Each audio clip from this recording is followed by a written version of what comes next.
नमस्कार मित्रांनो, आज आमच्या कॉलेजमध्ये एका खतरनाक विषयावर लेक्चर होतं. ते विषय होता म्हणजे ड्रोनविषयी माहिती देणार होते आणि ड्रोनमध्ये औषध कसं फवारायचं याविषयी चांगली माहिती मिळणार होती. मग सुरुवातीला कॉलेजमध्ये लेक्चर अटेंड केलं, तिथं सगळी माहिती घेतली आणि परत गेलो ग्राउंडवर प्रात्यक्षिक बघायला. मग सगळे कार्यकर्ते म्हणले, अगोदर कोळी साहेबांचा वाढदिवस झालाय, करार अगोदर केक कापूया, मग फरारा ड्रोन उडवूया. मग सगळ्यात पहिल्यांदा खालच्या ड्रोन नीट बघून घेतला आणि त्याचा रिमोट कसा असते त्याची तर आतुरता आणखी. मग जवळ जाऊनच मी बघून घेतला.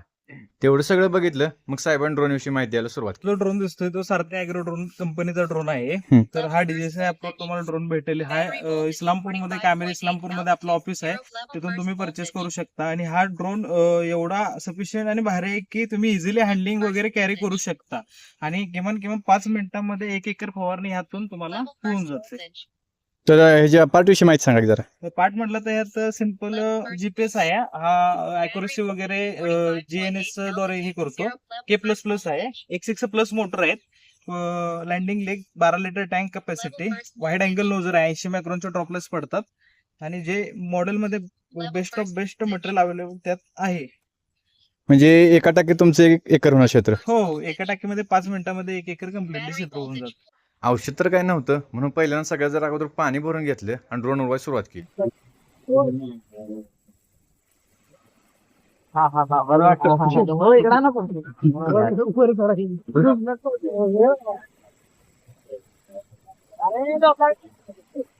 मग हे ड्रोन चालवायला एवढं सोपा होता की कॉलेजचे प्राचार्य मॅडम म्हणल्या मी पण जरा चालवून बघतोच. मग त्यानंतर आज आमच्या बॅचला भेट देण्यासाठी आलेले कोल्हापूरचे कृषी अधिकारी चांगदेव सरांनी सुद्धा ड्रोन चालवून बघितलं.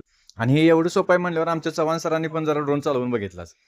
एवढी सगळी चालवाल ते म्हणल्यावर आमच्यातले कार्यकर्ते ग बसले. प्रत्येकानं ड्रोनच्या रिमोटला हातच लावला. प्रत्येकानं जरा जरा चालवून बघायला सुरुवातच केली. आता एवढी सगळी ड्रोन चालवाल ती म्हणल्यावर मला उतावरती. मी बी सगळ्यांच्या हातानं रिमोट हिसकावून घेतला आणि सगळ्यांनी नुसता हातानं रिमोट चालवला होता. मी हातानं नाही तोंडाने पण रिमोट चालवला. आता हे ड्रोन चालवायला जेवढं सोपं आहे तेवढा शेतीसाठी सुद्धा उपयुक्त आहे आणि वेळेची बचत करणार आहे. फक्त बागेसाठी अजून याचं काही रिकमेंडेशन झालेलं नाही. तर कसा वाटला ब्लॉग कमेंटमध्ये नक्की सांगा. धन्यवाद.